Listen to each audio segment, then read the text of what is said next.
জামাই যখন মেয়েকে সাহায্য করে। কি বলছো মা? কষ্ট। আর আমি, তোমার জামাই তো আমার হাতে হাতে অনেক কাজ করে। জামাই তোর হাতে নাতে সমস্ত কাজকর্ম করে। আমার বাসন ধুয়ে দেয়, মাঝে মাঝে ঘর ঝাড়ু দিয়ে দেয়, ঘর মোছা লাগিয়ে দেয়, কাপড় জামা গুছিয়ে দেয়, ঘর মোছে। জামাই এত সমস্ত কাজ করে, অনেক অনেক কাজ করে। আমাকে অনেক হেল্প করে। যাক, শুনে আমার পরানটা শান্তি হলো। এবার আমি শান্তিতে মরতে পারবো। জামাই যে তোকে এত ভালোবাসে, এত ভালোভাবে রেখেছে, এগুলো শোনার জন্যই তো আমি বেঁচে আছি।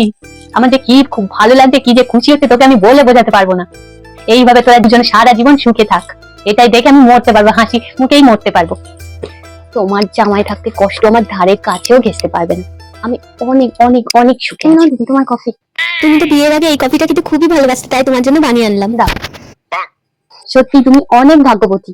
আর এমনি থেকে দাদাকে দেখলেই বোঝা যায় দাদা অনেক ভালো মনের মানুষ, আর তোমাকে খুবই ভালোবাসে।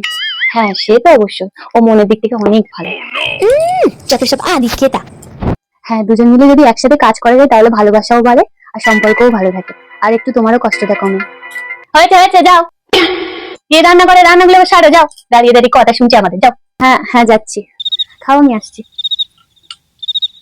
আর ছেলে যখন বউকে হেল্প করে।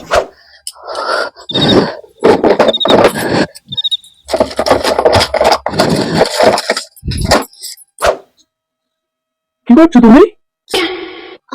কি হয়েছে? দেখাও আমাকে। না না, কিছু কিছু হয়নি। কিছু হয়নি মানে? দেখাও দেখাও, দেখি কি হয়েছে, দেখি। না না, তেমন কিছু না। বেশি কথা বলো না, ঠিক আছে? কি হয়েছে আমাকে দেখাও। দেখাতে বলছি তো, হাতে দেখাও। এত বড় কেটে গেছে, তুমি বলছো কিছুই হয়নি? এখানে এসো, মলম তুমি এখানে এসো, তাড়াতাড়ি এসো। আমি আমি পারবো, আমি লাগিয়ে নিই। বেশি কথা বলো না, বসো এখানে, চুপচাপ এখানে বসো। দেখি মলমটা আমাকে দাও। আমি লাগিয়ে নিই। একদম চুপ, আমার কাছে দাও। কিচ্ছু হয়নি। তোমাকে নিয়ে না সত্যি আমি আর পারবো না। শুধু কিচ্ছু হয়নি, কিচ্ছু হয়নি। দেখি হাতটা দাও।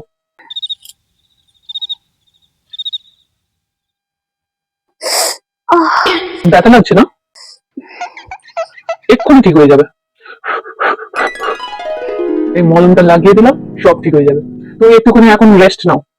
না, এখন রেস্ট নিলে কি করে হবে? এখন আমার বাসনগুলো মাজতে হবে। আমি যাই, বাসনগুলো মেজে এসে আমি রেস্ট এই দাঁড়াও দাঁড়াও, অত তোমার চিন্তা ভাবনা করতে হবে না, ঠিক আছে? আমি গিয়ে বাসন কটা ধুয়ে দিচ্ছি, তুমি একটুখানি রেস্ট নাও। তুমি করবে? হ্যাঁ, আমি করবো। মা যদি কিছু বলে? কেউ কিছু বলবে না, ঠিক আছে? তুমি একটু রেস্ট নাও, আমিও কটা ধুয়ে দিচ্ছি।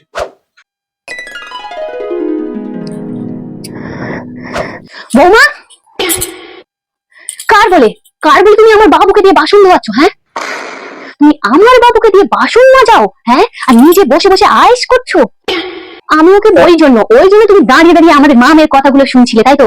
সঙ্গে সঙ্গে আমাদের মা মেয়ের কথাগুলো শুনে আমার বাবু, ওটা আমার বাবুকে তুমি নিজের আঁচলে বাঁধার চেষ্টা করছো। এই কাজ তুমি ভুলেও কখনো করো না। হ্যাঁ, আমার বাবুকে দিয়ে বাসন ধোয়াচ্ছ, এর শাস্তি তো তোমাকে ভোগ করতেই হবে। আর কখনো যদি দেখেছি তুমি আমার বাবুকে দিয়ে তুমি বাসন দিয়েছো বা অন্য কিছু করিয়েছো, তখন আমি তোমার ব্যবস্থা করে দেবো। কথাটা যেন মাথায় থাকে। হ্যাঁ, মনে থাকবে। কিন্তু মা, আমি ওকে কিছু বলি। এত বড় অন্যায় করেও আমার মুখে মুখে তুমি চোপা করছো?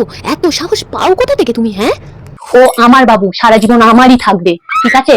তোমার একদম হবে না, এটা মাথায় ঢুকিয়ে রেখো। আর আমার বাবুকে টুকটাক যদি করার চেষ্টা তুমি করেছো, কথাটা যেন মাথায় থাকে। যখন জামাই মেয়েকে কাজে সাহায্য করে, যখন জামাই মেয়ে সুখে শান্তিতে সংসার করে, সেটা দেখলে শাশুড়ি মাদের বুকটা আনন্দে ভরে ওঠে। আর যখন ছেলে বৌমাকে কাজে সাহায্য করে, যখন ছেলে বউ একসাথে সুখে শান্তিতে থাকে, সেটা দেখলে শাশুড়ি মাদের বুক জ্বালা করে। এটা কেন হয়? কেন?